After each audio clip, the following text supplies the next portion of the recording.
जौहरी तनाव के बीच में ईरान की जो मिसाइलें हैं वो इजराइल के ऊपर कहर बनकर टूट रही हैं। सबके बीच में रमतगन में एक मिसाइल ईरान की उसका हिस्सा गिर जाता है, जिसकी वजह से भारी तबाही मच गई। और ऐसे में जो हिस्सा था मिसाइल का वो एक बिल्डिंग के ऊपर जाकर गिरता है और बिल्डिंग को मलबे में तब्दील कर देता है। और ऐसे में हमारे संवाददाता मयंक सिंह ने ग्राउंड से एक रिपोर्ट की है, आपको दिखाते हैं। मिसाइल का एक और बड़ा टुकड़ा आज फिर रमतगान इलाके में गिरा है और आपने कैमरे पे देखा कि डिस्ट्रक्शन की पूरी कहानी बयां कर रहा था। मेरे इर्द गिर्द चारों ओर मलबा फैला हुआ है और बड़े बड़े बोल्डर्स जो कि कभी छत का हिस्सा रहे होंगे या पिलर्स हैं, उनके टुकड़े यहाँ बिखरे हुए हैं। और साथ ही मेरे बाईं ओर एक नीली साइकिल जो कभी एक बच्चा चलाता होगा वो भी पड़ी है।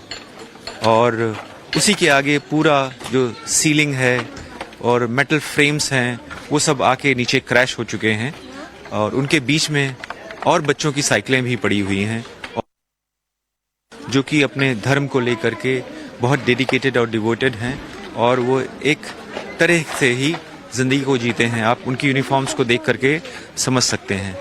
जब हम आम लोगों से हमने यहाँ बात की तो हमें मालूम चला कि लगभग 9 लोग इंजर्ड हुए हैं और उनमें से एक व्यक्ति जो 23 साल के हैं वो अभी स्टेबल हैं और कई बच्चे भी उसमें घायल हुए हैं।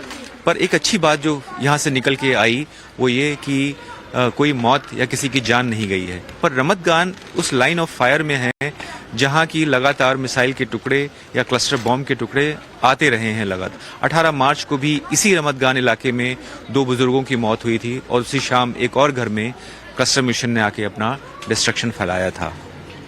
विजय सचिन रावत के साथ मयंक सिंह, टाइम्स नाउ नव भारत, रमतगान। मिडिल ईस्ट में जारी तनाव के बीच में ईरान की जो मिसाइलें हैं वो इजराइल के ऊपर कहर बनकर टूट रही हैं। सबके बीच में रमतगन में एक मिसाइल ईरान की उसका हिस्सा गिर जाता है, जिसकी वजह से भारी तबाही मच गई। और ऐसे में जो हिस्सा था मिसाइल का वो एक बिल्डिंग के ऊपर जाकर गिरता है और बिल्डिंग को मलबे में तब्दील कर देता है। और ऐसे में हमारे संवाददाता मयंक सिंह ने ग्राउंड से एक रिपोर्ट की है, आपको दिखाते हैं।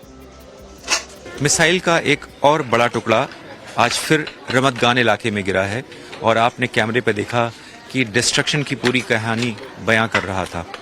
मेरे इर्द गिर्द चारों ओर मलबा फैला हुआ है और बड़े बड़े बोल्डर्स जो कि कभी छत का हिस्सा रहे होंगे या पिलर्स हैं, उनके टुकड़े यहाँ बिखरे हुए हैं।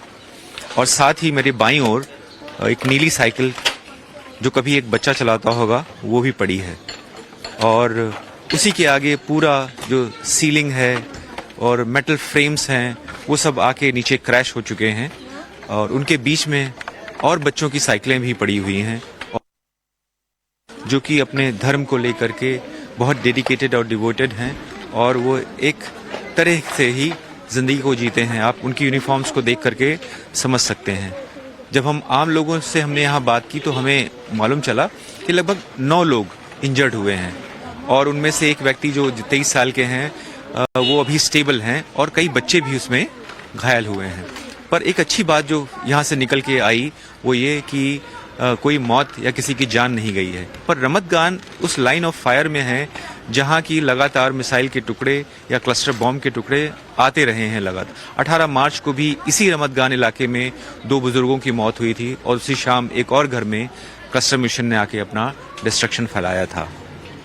विजय सचिन रावत के साथ मयंक सिंह, टाइम्स नाउ नव भारत, रमतगान।